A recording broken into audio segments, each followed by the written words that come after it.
نحمده ونستعينه ونصلي على رسوله الكريم أما بعد باب جلود المیتة قبل ان تذبح، یہ باب ہے مردار کے چمڑے کو رنگنے سے پہلے فروخت کرنے کے بارے میں۔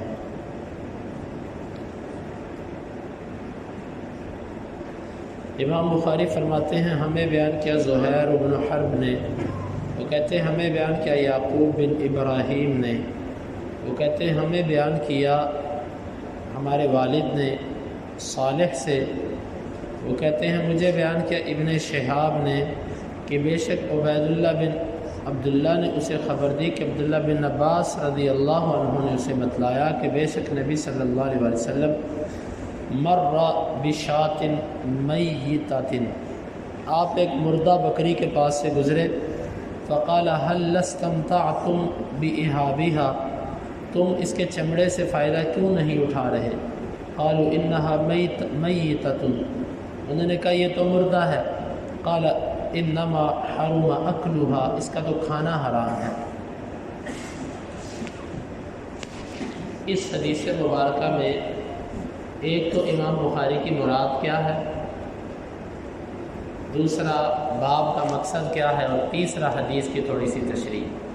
پہلے تو یہ باب ہے کہ کسی بھی مردہ جانور کی کھال اتار کر رنگنے سے پہلے ہی اس کو فروخت کرنا، کیا یہ جائز ہے؟ امام بخاری رحمہ اللہ یہ ثابت کر رہے ہیں یہ جائز ہے۔ کسی بھی مردہ جانور کی کھال اتار کر رنگنے سے پہلے اس کو فروخت کرنا جائز ہے۔ رنگنا کیا ہوتا ہے؟ رنگنا یہ ہوتا ہے کہ جانور کی کھال کو نمک یا آج کے دور میں جو مسالہ جات لگائے جاتے ہیں، یہ مسالے لگانا پہلے ہوتا تھا کیکر کی چھال اور پانی، ان دو چیزوں کے ساتھ کھال کو رنگا جاتا تھا۔ آج کل مسالہ جات آ چکے ہیں، یعنی یہ جو چمڑا منڈی کے اندر جب مسالہ لگایا جاتا ہے اس کھال سے جتنا پانی ہوتا ہے وہ بہہ جاتا ہے۔ پانی بہنے کے بعد جب وہ سخت ہونا شروع ہو جاتی ہے تو اس کو کہتے ہیں رنگنا۔ ایسا مسالہ لگایا جائے اس کا پانی بھی خشک ہو جائے، اس کے بال وغیرہ اتر جائے، وہ چمڑا بن جائے، اس کو رنگنا کہتے ہیں۔ اب رنگنے کے بغیر ہی، یعنی چمڑا تیار کیے بغیر ہی اس کی کھال کو بیچنا، کسی مردہ جانور کی کھال کو، کیا یہ جائز ہے؟ امام بخاری کہتے ہیں جائز ہے۔ دلیل کیا ہے؟ دلیل امام رحمہ اللہ جو لے کر آئے ہیں وہ ہے کہ آپ ایک مری ہوئی بکری کے پاس سے گزرے، آپ نے صحابہ کرام سے کہا کہ تم اس کی کھال سے فائدہ کیوں نہیں اٹھا لیتے؟ اس کی کھال تو اتار لیتے، چلو بکری تو مر گئی۔ صحابہ نے کہا اللہ کے رسول یہ تو مری ہوئی ہے، تو مری ہوئی کی کھال کو ہم کیا کریں گے؟ آپ نے فرمایا مری ہوئی کا کھانا حرام ہے، اس کی کھال کو تو استعمال میں لایا جا سکتا ہے۔ اب یہاں پر صریح اللہ کے نبی کا فرمان ہے کہ اس کا کھانا حرام ہے، اس کی کھال استعمال میں لائی جا سکتی ہے، تو معلوم ہوا امام بخاری رحمہ اللہ کا موقف یہاں پر درست ہے۔ دوسرا سوال یہ پیدا ہوتا ہے کہ رنگنے کے بغیر، چمڑا بنائے بغیر فروخت کرنے کی کیا دلیل ہے حدیث کے اندر؟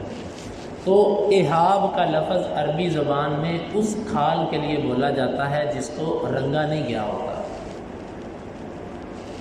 اس کھال کو احاب کہتے ہیں جس کو رنگا نہیں گیا، جس کو رنگ دیا جائے اس کو احاب نہیں کہتے، اس کو جلد کہہ دیتے ہیں، اس کو کچھ اور کہتے ہیں، اس کو احاب نہیں کہتے۔ احاب کہتے ہیں کچی کھال کو ہے جو اتری ہوتی ہے بغیر رنگنے کے۔ اب اس حدیث کا اس کتاب کے ساتھ کیا تعلق ہے؟ یہ تو تجارت کی حدیث ہے، باب چل رہا ہے، تو امام بخاری یہ بتانا چاہتے ہیں کہ جس چیز سے فائدہ اٹھانا جائز ہو اس کو بیچنا بھی جائز ہو جائے۔ جب مردار کی کھال سے فائدہ اٹھایا جا سکتا ہے تو بیچ کر بھی فائدہ اٹھایا جا سکتا ہے، پیسوں کے ساتھ بیچنا بھی جائز ہو گیا۔ اب اس حدیث سے چند اور باتیں بھی معلوم ہوئی۔ جو چیز جس اعتبار سے حرام ہو اس اعتبار سے اس کا استعمال ممنوع ہوتا ہے، اس سے ہٹ کر اس کا استعمال جائز ہوتا ہے۔ مثال کے طور پہ طوطا ہے، طوطا، بعض لوگ اس کا کاروبار کرتے ہیں، خرید و فروخت طوطے کی۔ اب طوطا حلال جانور نہیں ہے، حرام ہے۔ اب کیا ایک حرام جانور کی خرید و فروخت جائز ہے؟ اگر اس حدیث کو سامنے رکھا جائے تو اللہ کے نبی نے فرمایا اس کو کھانا حرام ہے، البتہ فائدہ اٹھایا جا سکتا ہے، کھانے کے علاوہ فائدہ اس سے لیا جا سکتا ہے۔ اسی طرح طوطے کی خرید و فروخت اور اس کی تجارت، جو بندہ ویسے خوبصورتی کے لیے گھروں میں لوگ طوطے رکھتے ہیں، اس غرض سے جو طوطوں کا کاروبار کرتا ہے وہ جائز ہے۔ ہاں، جو کھانے پینے کے لیے اس کا کاروبار کرتا ہے وہ ممنوع ہے، یعنی جس چیز کی حرمت جس اعتبار سے ہے اس اعتبار سے اس کو بیچنا حرام ہوتا ہے۔ اگر جس اعتبار سے حرمت ہے اس سے ہٹ کر کسی اور مقصد کے لیے وہ اس چیز کو بیچتے تو وہ جائز ہے۔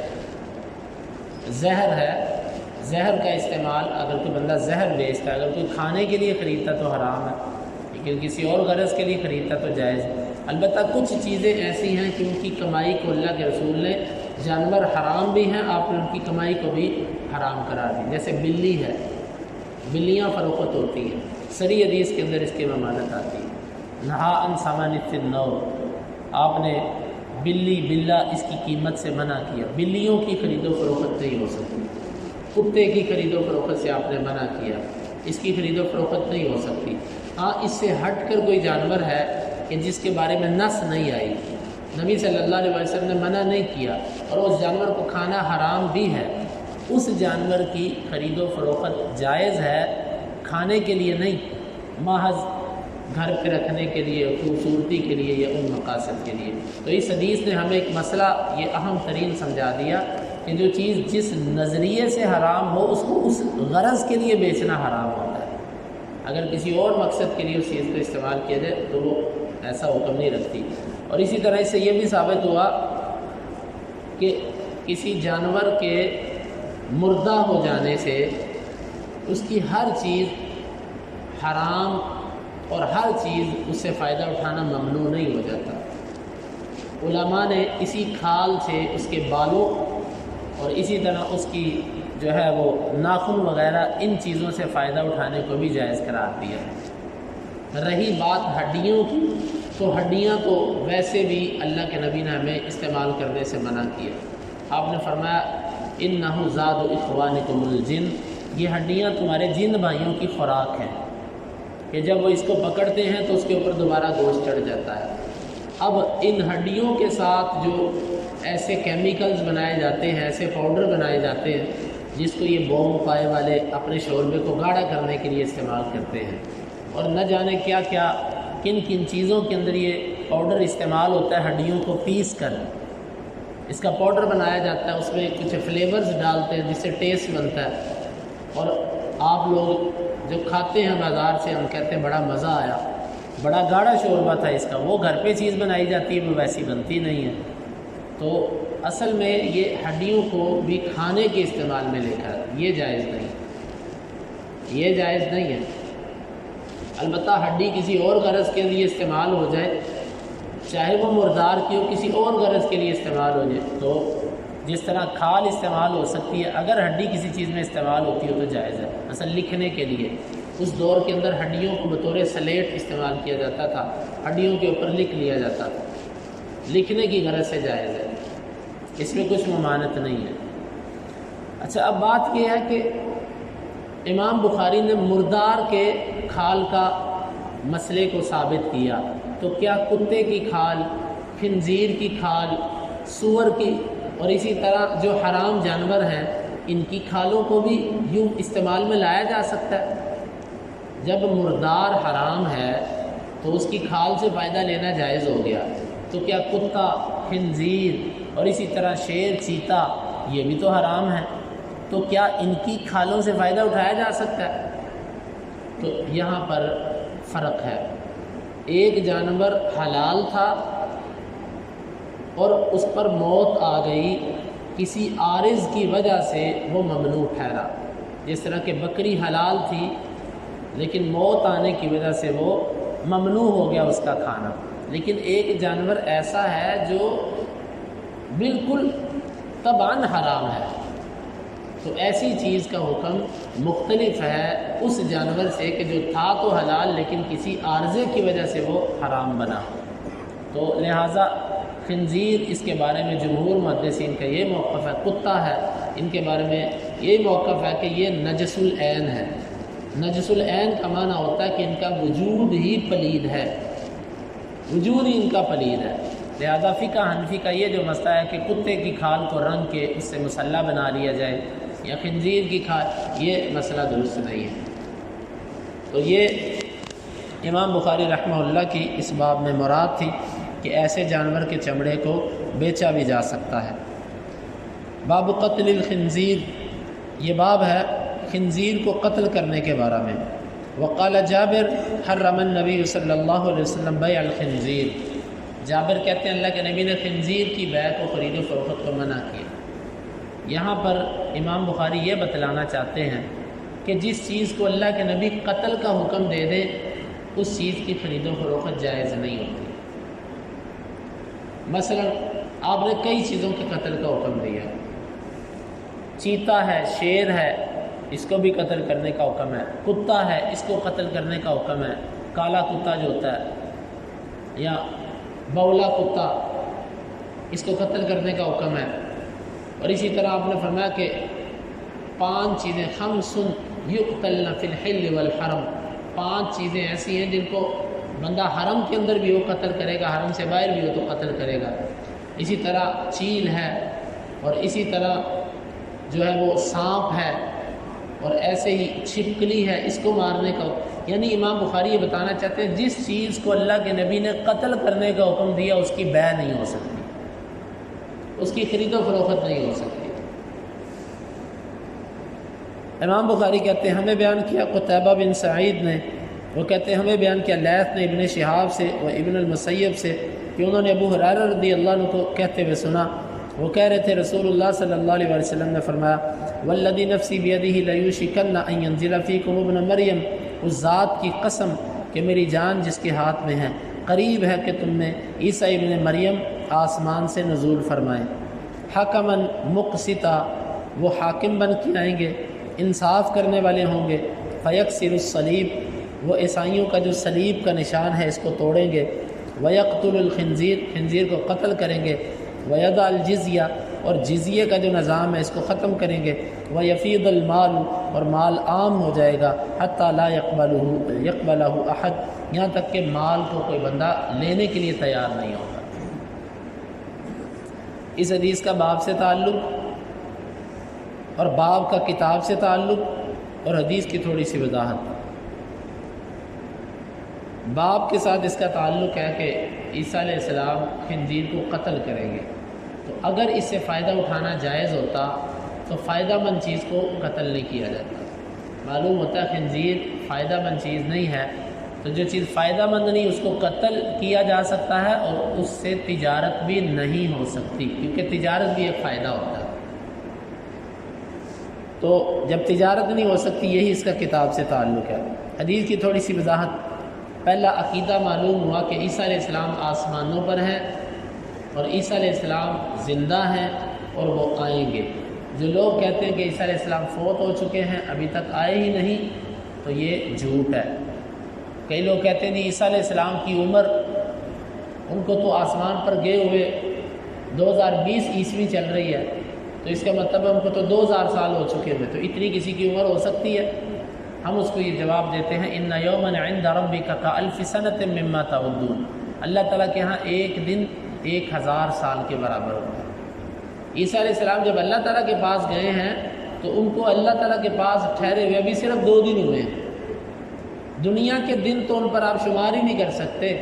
دنیا کے دن رات تو اس پر چلیں گے جو یہاں پر رہتا ہے، تو جو یہاں پر ہے ہی نہیں اس کو آپ دنیا کے 2000 سال کیسے گنوا رہے ہو؟ تو عیسیٰ علیہ السلام کو اللہ تعالیٰ کے پاس گئے ہوئے صرف 2 دن ہوئے. تو یہ عقیدہ معلوم ہوا کہ عیسیٰ علیہ السلام آسمان پر ہیں، زندہ ہیں، وہ نزول فرمائیں گے. جس طرح حدیث میں آتا ہے شام کی سرزمین میں وہ اتریں گے اور وہ پھر دنیا کے اندر جو جہاد کریں گے، امن قائم کریں گے، تو پھر اس کے بعد تبھی موت فوت ہوں گے. دوسری بات، وہ صلیب کو توڑیں گے. عیسائیوں کا جو صلیب کا نشان ہے اس کو وہ ختم کر دیں گے، توڑ دیں گے، ان کے گرجے اور سب کچھ، یہ سب چیزیں ختم کر دی جائیں گی۔ خنزیر کو قتل کریں گے، یعنی خنزیر کی نسل ختم کر دیں گے، پابندی لگا دیں گے خنزیر پر کہ کوئی خنزیر کی نسل جو ہے اس کو افزائش نسل نہیں ہوگی، نسل کشی کر دی جائے گی تاکہ اس کو کوئی کھا نہ سکے استعمال۔ یہاں سے بعض اہل علم نے یہ مسئلہ لکھا کہ اگر ذمی آدمی، ذمی کس کو کہتے ہیں؟ اس کافر کو کہتے ہیں جو کسی اسلامی اسٹیٹ کے اندر جزیہ ٹیکس دے کر رہتا ہو۔ مثال کے طور پر پاکستان میں ہندو، سکھ، عیسائی، قادیانی، یہ سب کے سب ذمی ہیں۔ تو ایسے ذمی، اب تو ذمی والا حکومتیں ان سے رویہ ہی نہیں کرتی بلکہ ان کے ساتھ زیادہ اچھا رویہ ہوتا ہے اور مسلمانوں کے ساتھ گھٹیا رویہ ہوتا ہے۔ بہرحال کسی اسلامی حکومت کے اندر جو غیر مسلم ٹیکس دے کر رہتا ہے اس کو ذمی کہا جاتا ہے۔ اگر کسی ذمی نے خنزیر پالے ہوں تو کیا اس کے پالتو خنزیر کو قتل کیا جائے گا کہ نہیں؟ اس میں فقہاء کا موقف یہ ہے، علماء کا موقف یہ ہے کہ جو خنزیر اس کی ملکیت ہے اس کو قتل نہ کرو۔ کیوں؟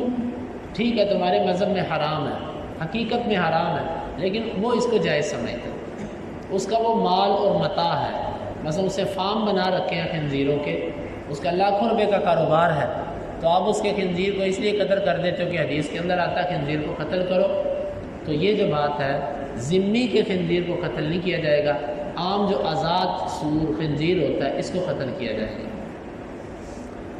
تو خنزیر کو وہ قتل کریں گے یعنی اس کی نسل ختم کر دیں گے تاکہ اس کو کوئی استعمال نہ کر سکے، حالانکہ یہ بالکل ممنوع ہے خنزیر، اسلام نے اس کو حرام کیا۔ وَيَضَعُ الْجِزْيَةَ، جزیہ ختم کریں گے۔ جزیہ وہ ٹیکس ہوتا ہے جو کافر کسی مسلمان کو دیتا ہے اور اپنی زندگی کو محفوظ کرتا ہے۔ جزیہ کیوں ختم کریں گے؟ عیسیٰ علیہ السلام کے دور میں صرف 2 صورتیں ہوں گی، 3 صورتیں، آج اسلام میں 3 صورتیں ہیں، یا مسلمان ہو جاؤ، یا جزیہ دو، ٹیکس دو، یا لڑائی کرو۔ عیسیٰ علیہ السلام کے دور میں صرف 2 صورتیں ہوں گی، یا مسلمان ہو جاؤ یا لڑائی کرو، تیسری صورت جزیہ والی نہیں ہوگی، جزیہ عیسیٰ علیہ السلام ختم کر دیں گے۔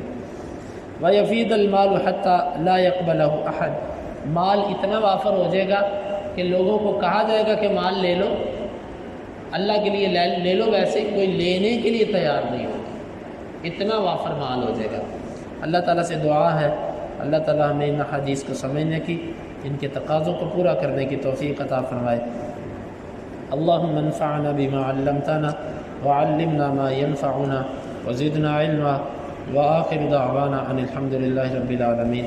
حدیث نمبر 2221 اور 2222۔